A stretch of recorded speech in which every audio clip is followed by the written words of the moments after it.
মেহেরিমার মন খারাপ।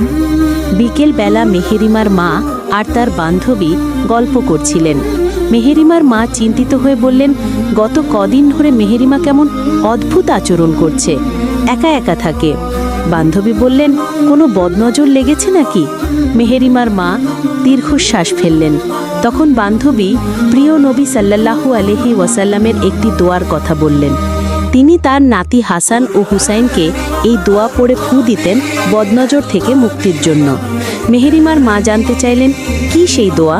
বান্ধবী বললেন, দোয়াটি হলো, আউযু বিকালিমাতিল্লাহি তাম্মাতি মিন কুল্লি শাইতানিন ওয়া হাম্মা ওয়া মিন কুল্লি আইনিল লাম্মা। মেহেরিমার মা দোয়াটি মুখস্থ করে নিলেন। রাতে মেহেরিমার মাথায় ফু দিলেন। পরের দিন মেহেরিমা আবার আগের মতো সুস্থ ও হাসি খুশি হয়ে উঠল। মা বুঝলেন, দোয়ার বরকতেই মেহেরিমা সুস্থ